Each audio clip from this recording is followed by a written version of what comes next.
We've always been looking for different vehicles to bring TCGs to the market. Over the years, when we were thinking about proprietary projects and we had the Wars engine in place, we always thought that there might be a possibility for us to do something like this. And eventually the pieces fell together. We had the right concept, we had the right ideas, we felt like we finally had the right team in place, and we wanted to bring the Star Wars mechanic back because the players really wanted it. We felt like it was the right time to do it, and finally the decision was made for us to do it this year, and we're very happy with what we've got. Well, once we made the decision to do a project of this nature with our own property and bringing back the Star Wars engine, we decided that we wanted to do something which was our core strength, which we felt like was science fiction. Decipher's always been known for great art and putting out great gameplay. So now we had to figure out, well, what are the pieces that we need in order to bring this whole project together? We had some ideas that we had internally. We kind of concepted the idea for the rough story. And we decided one of the things we wanted to do to help launch the story was to get someone to write a fiction piece for us as a signature piece for the first set. And Mike Stackpole immediately came to mind. In terms of writing in the universe and as a writer, this is one of these universes where there are going to be a billion stories. And that's a lot of fun. The way the universe was developed, there weren't any of those artificial limitations set up that you often see in the dumber science fiction universes. We've all seen science fiction novels or science fiction movies where a planet has one culture. In this case, we have mixes and matches of culture. We have cultures that naturally developed.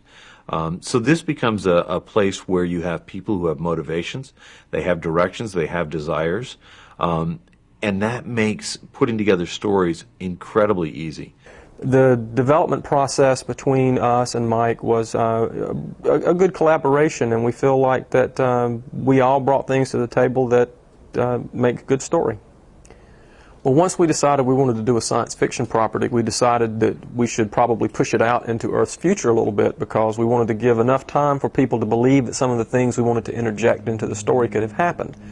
So we had humans going out and colonizing Mars, expanding into the outer rim of the solar system, around the asteroid belt, mining on different planets and asteroids. And so then we decided we had to have another nemesis. Just humans fighting amongst themselves wasn't the extent of the story we wanted to tell.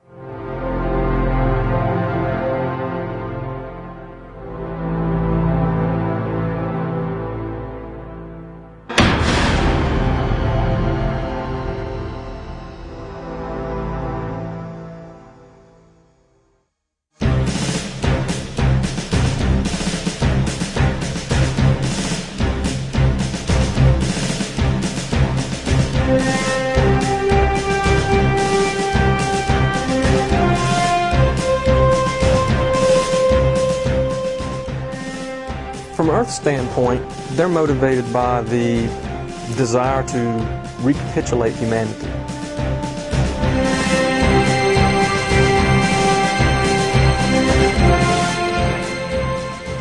Well, the Earthers, again, are those people who are on top of everything.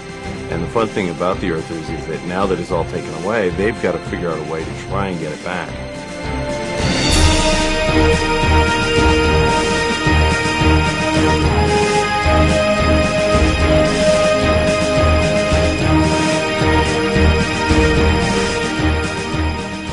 Now, Earth in the 24th century actually is very interesting because they've expanded off of Earth, and yet they've had other human beings break away.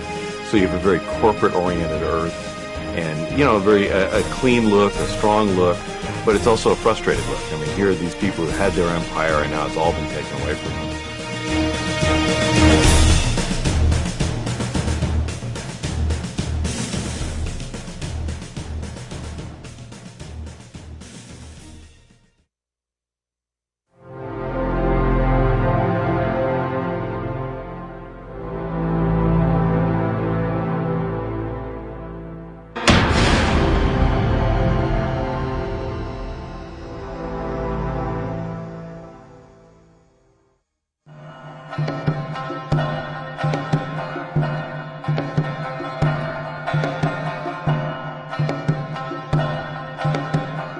They colonized Mars in the first place because they wanted to get away from Earth and some of the travesties that had fallen mankind in their haste for technology.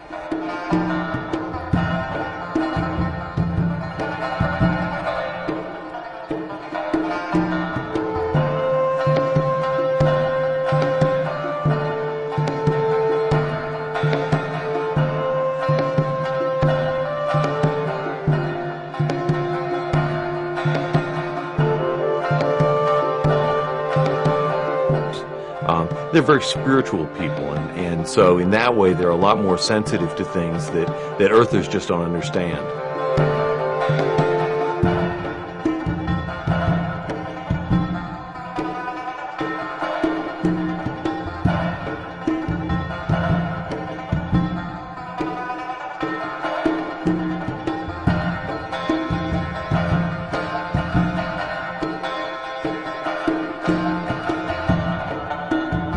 So even though they live in a technical world, they try to live very much more in harmony with nature.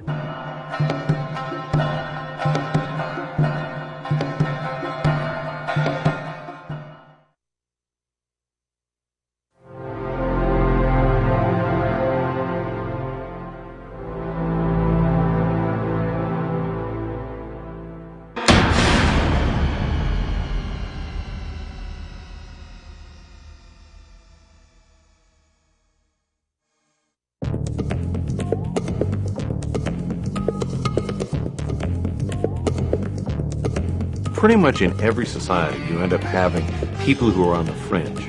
Not necessarily criminals, but people who just don't necessarily get along with the mainstream.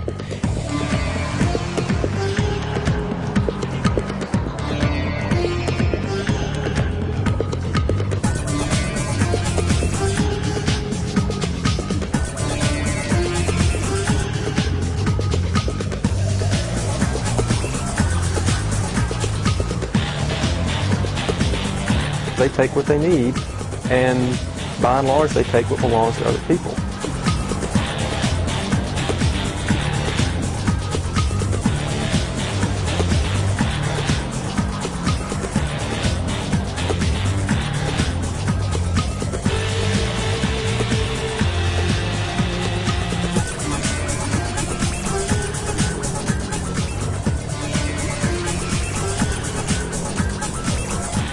The Mavericks are unique in many ways. They've undergone genetic engineering, and they've had generations of that. They're heavily modified very often in terms of body parts being swapped in and swapped out.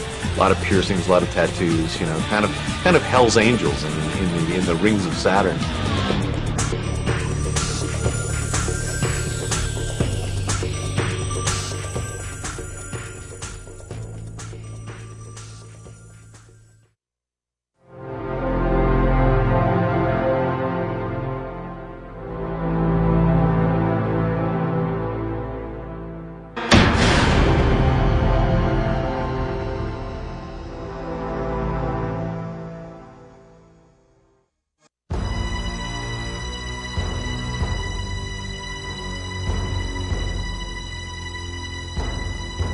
The Shi are very self-entitled. Imagine the Romans back in ancient Rome. They just felt like they were superior.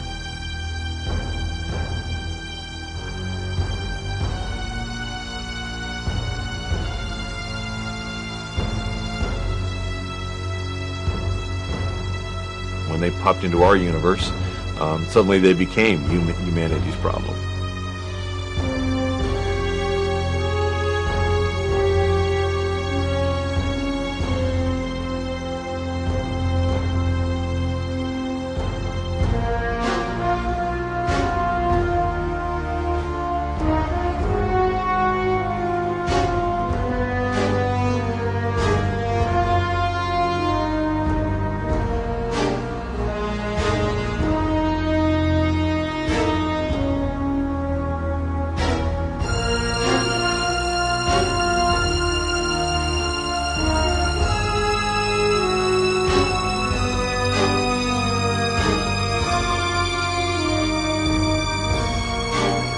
Everything should belong to them, and anybody that gets in their way is just an obstacle to overcome.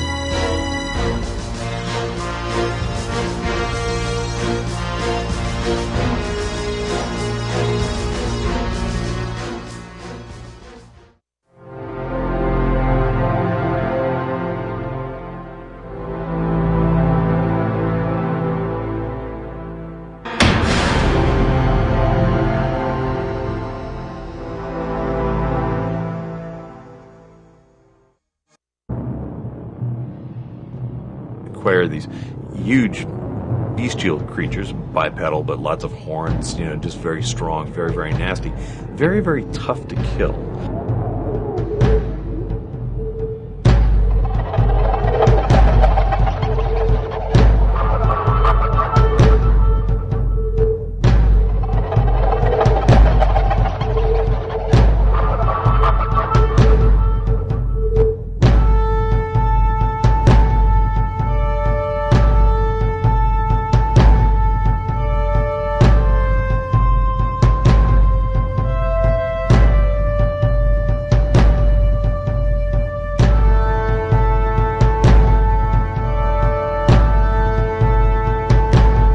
They have a very independent mind, and they are very violent in their protection of that.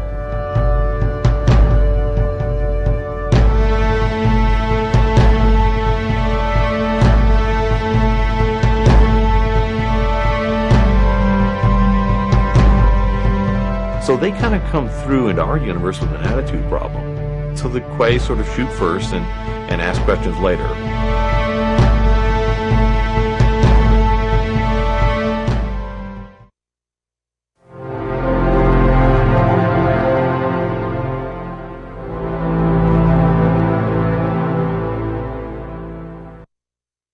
From a visual standpoint, we wanted all of the factions to have their own visual identity. So we set out, when we did the initial concept for the factions, to give them each some thematic support. Earth, for example, is representative of Earth as we know it. Earth tones, greens, softer colors, and a little bit more of a corporate sense, projecting Earth out 400 years into the future. For the Ganjan faction, they have a heavy Asian influence, reds and golds and purples, and some of the colors that you would see in some of the elaborate and ornate dress that you would see in ceremonial Asian garb.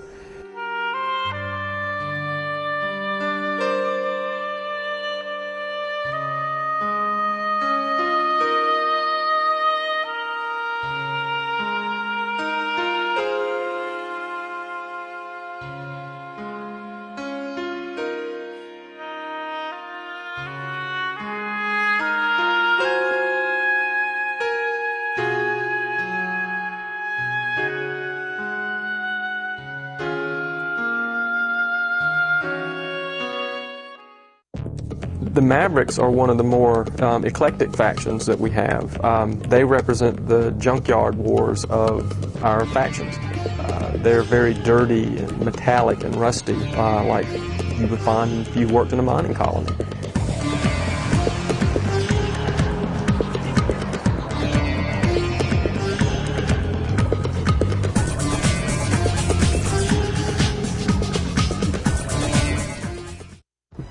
As far as the Shi are concerned, they're very ornate and sophisticated. They come from a planet that is mostly water, so they represent a lot of aquatic details, aqua, blue, white. We wanted them to feel very sleek and modern.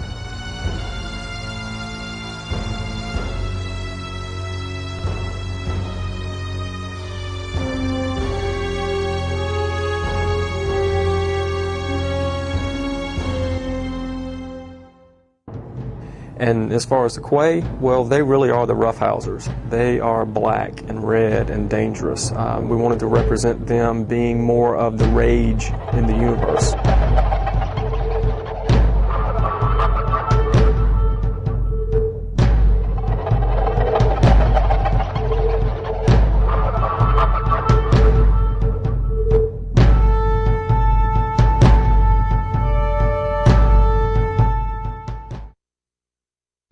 One of the most interesting aspects about working in the universe is that it's very visually rich. Decipher's got all sorts of wonderful artists putting together concept art and pictures, and sometimes, none of the pictures when they come in depict a villain or depict a particular hero, but sometimes as a creative individual, you look at this and you go, Oh yeah, for me that strikes a chord. But it's, again, very powerful artwork, very interesting, and really brings the universe alive, and that makes it a lot of fun to work in.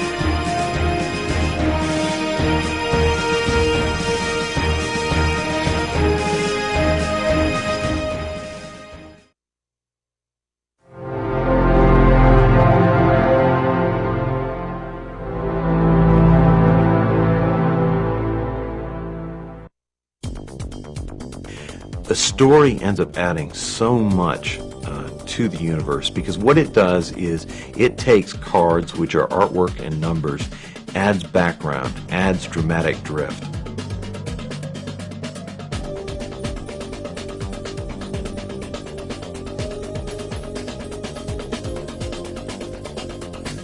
The universe is very much alive, and that's what's so important, because if it's a living universe versus a sterile universe, you have a lot more fun.